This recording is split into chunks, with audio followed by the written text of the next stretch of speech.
Je vais vous présenter Claire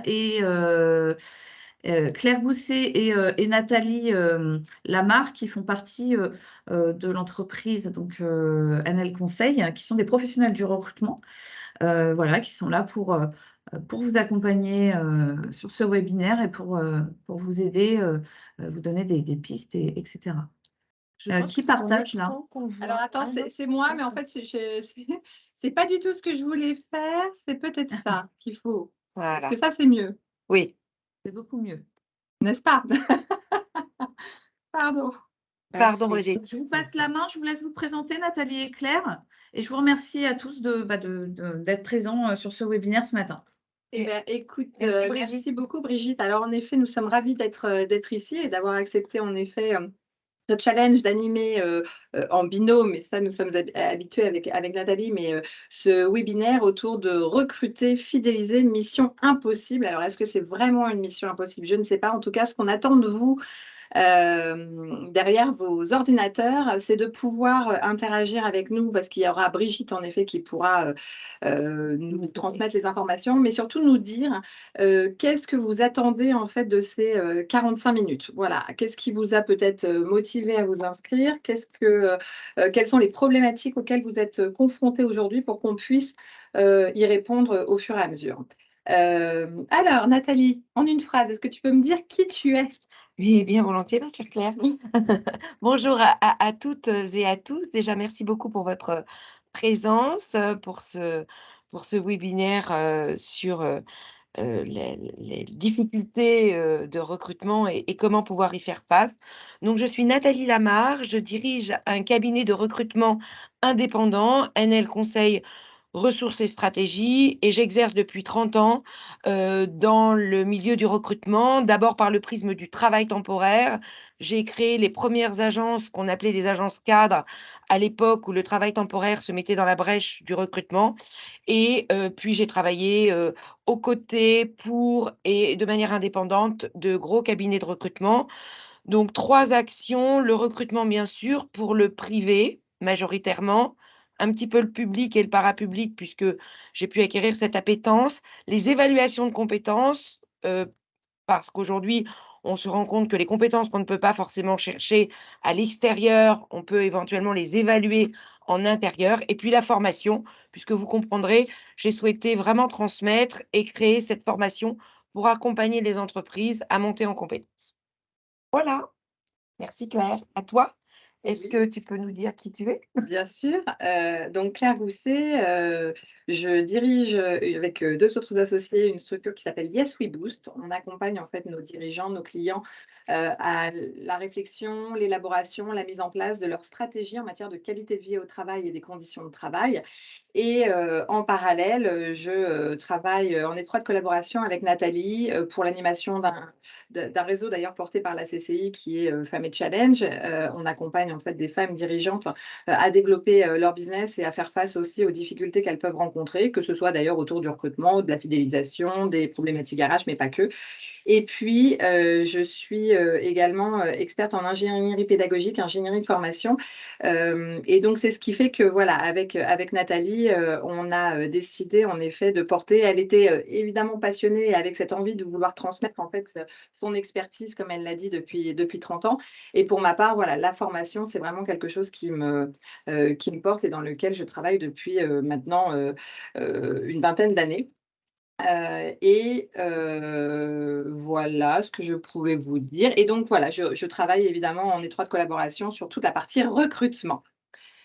Bon, c'est vrai que, heu, face aux difficultés de recrutement qui sont quand même accélérées de manière, exponentielle, en post-covid, et cette volonté que j'avais au fond de moi, mais qui n'était pas, peut-être tout à fait claire au démarrage, nous avons décidé, Claire et moi, donc d'unir nos compétences, donc sa formidable compétence de l'ingénierie pédagogique, mon expérience et mon expertise du recrutement, pour créer cette formation qui a pour but, hein, d'accompagner les chefs d'entreprise, les DRH, les personnes dédiées au recrutement, ainsi que les managers, dédiés au recrutement dans les entreprises.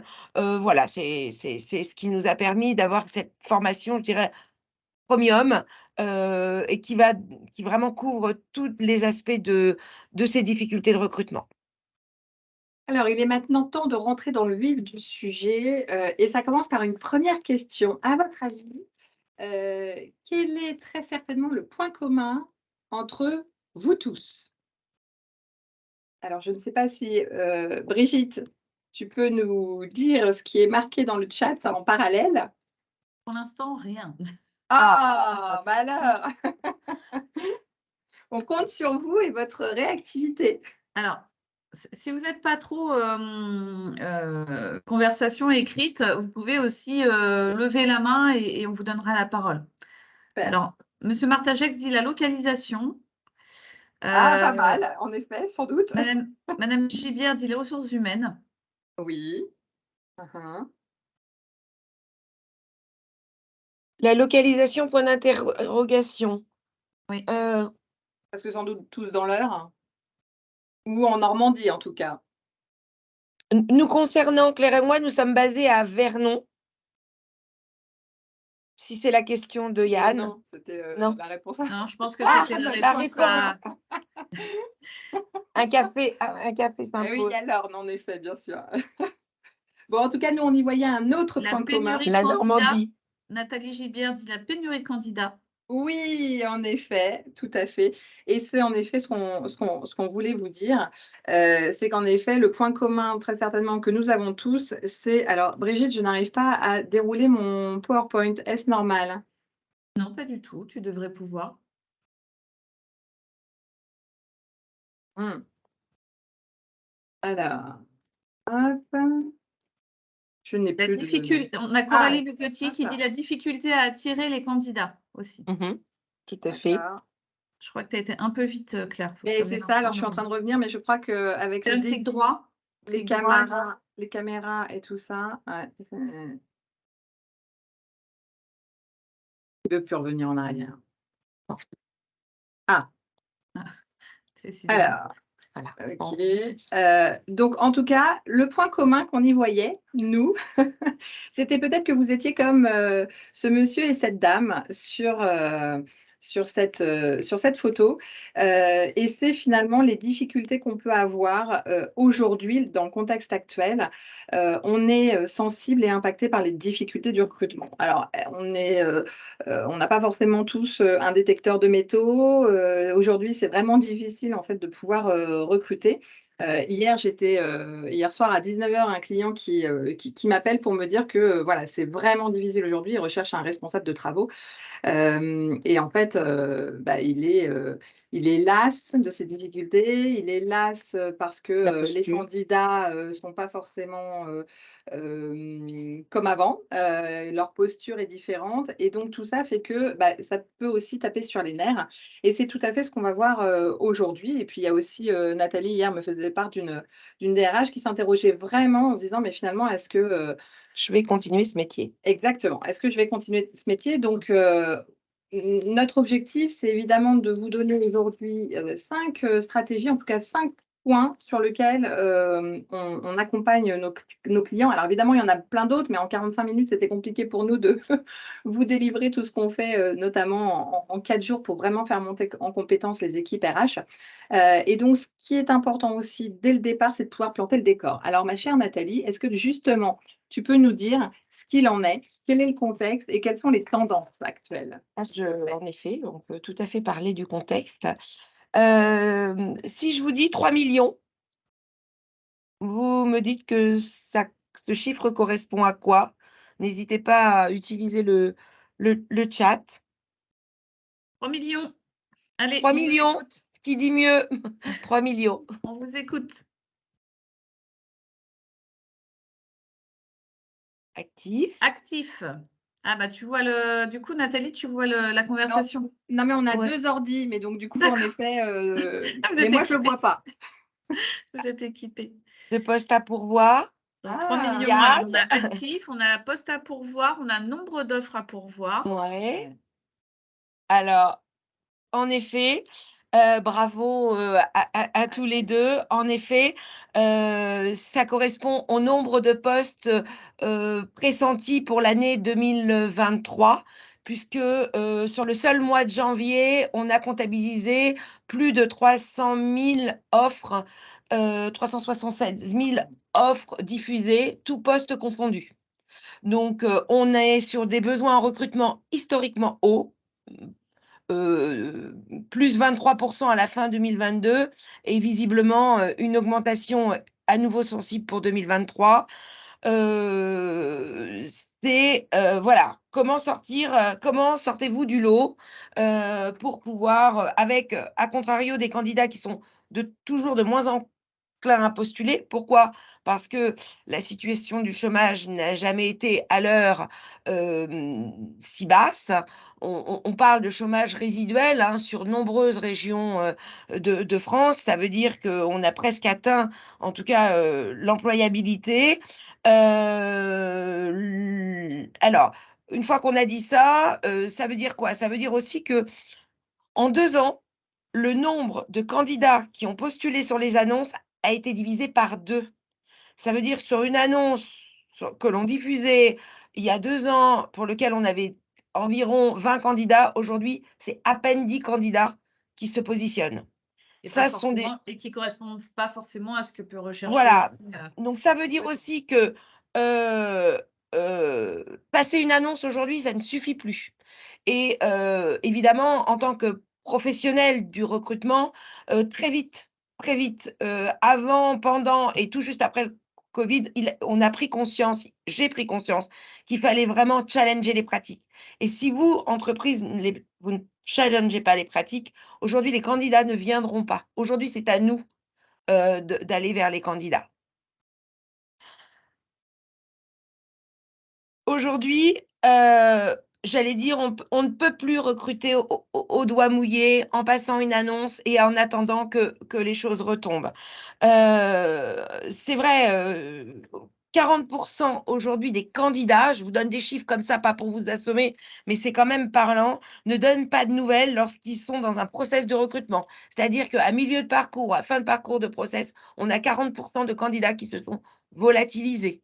Mais quand on dit volatilisés, c'est qu'ils ne répondent plus aux messages, on ne sait plus où ils sont passés. Parfois même, certains ont signé des promesses d'embauche. Est-ce que, certains d'entre vous, vous êtes concernés par ça? C'est-à-dire que, voilà, vous êtes en cours de process et derrière vous vous dites: «Tiens, je vais rappeler mon candidat» et finalement, plus de son, plus d'image. même est-ce que, parfois vous leur dites: «Bah, vous commencez lundi» et puis, bah, le lundi, pareil, plus de son, plus d'image? Moi, je sais que j'ai beaucoup, beaucoup d'entreprises qui m'en parlent de ça. Effectivement, ils sont un peu démunis par rapport à ça, ouais. Mmh. Alors j'ai Mathilde Tabouret qui dit: «Oui, tout à fait, du Oui, c'est mon ghosting» Du quotidien. ghosting, exactement. Ah Bienvenue au là là, club. et Christelle en compatit. madame Dechambre qui dit: «Oui, c'est mon quotidien».